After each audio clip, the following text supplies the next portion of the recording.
Doctor Anwarul হকের লেখা থুজার গল্প। মগরাহাটের ছোট্ট গ্রাম মামুদপুর সবসময় নিরিবিলি এবং শান্ত। গ্রামের কেন্দ্রস্থলে একটি সাধারণ বাড়ি ছিল। সেখানে ডাক্তার লস্কর এবং ডাক্তার হক তার হোমিওপ্যাথিক চেম্বার খুলেছিলেন। ডাক্তার হক ছিলেন একজন দয়াপরায়ণ হোমিওপ্যাথি চিকিৎসক, যার নাম গোটা এলাকায় ছড়িয়ে পড়েছিল তার অভিজ্ঞতা এবং নিরাময়ের জন্য। একদিন সকালে মিনা নামে এক যুবতী মেয়ে এবং তার মা তার চেম্বারে এলেন। মিনার ত্বকে অনেক ছোট ছোট গুটি দেখা দিয়েছিল এবং সেগুলো প্রচন্ড যন্ত্রণায় ভুগছিল। অনেক জায়গায় দেখিয়েও কোনো লাভ হয়নি। ডাক্তার হক মেয়েটিকে দেখে মৃদু হেসে বললেন, চিন্তা করবেন না, আমি একটা বিশেষ ওষুধ দেব যেটা এই সমস্যার সমাধান করবে। তিনি তার আলমারি থেকে থুজা নামের একটি ওষুধ বের করে আনলেন এবং সেটি ডক্টর লস্করকে বললেন যে এটি 50 মিলিসিমাল ওষুধ। সেইভাবে তৈরি করে 100 ml জলে একটি সাবুদানার মতো দানা দিয়ে তাকে 10 বার স্ট্রোক দিয়ে 6.5 ml করে দিনে 2 বার খেতে বলুন। ডক্টর লস্কর ডক্টর হকের পরামর্শ মতো সেইভাবেই রুগীকে বললেন।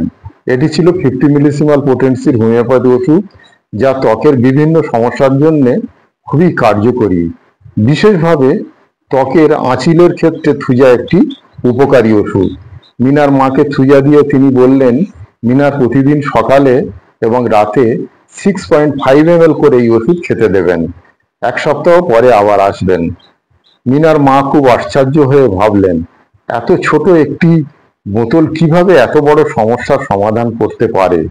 কিন্তু ডাক্তার লস্কর এবং ডাক্তার হকের উপর বিশ্বাস রেখে তিনি শুধু ওষুধ নিয়েই বাড়ি ফিরলেন। 1 সপ্তাহ পর মিনার মা আবার ডাক্তার হকের চেম্বারে এলেন। তার মুখে হাসি এবং চোখে জল। মিনার ত্বকের প্রায় সব গুটি প্রায় সেরে গেছে।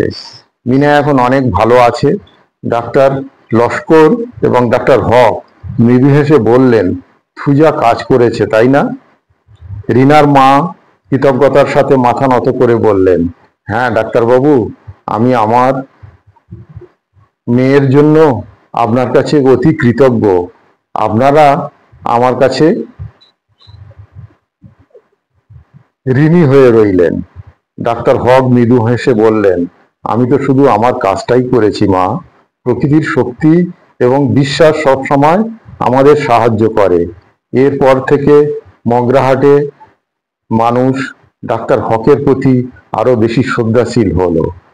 বিশেষ করে ডাক্তার হরে খুব সামান্য পয়সায় চিকিৎসা করার জন্য তারা খুব কৃতজ্ঞ ছিল তার উপরে।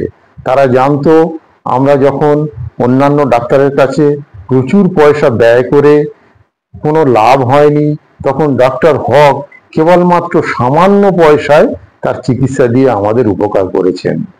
ডাক্তার লস্করকে ভগবান নিশ্চয়ই ভালো করবেন।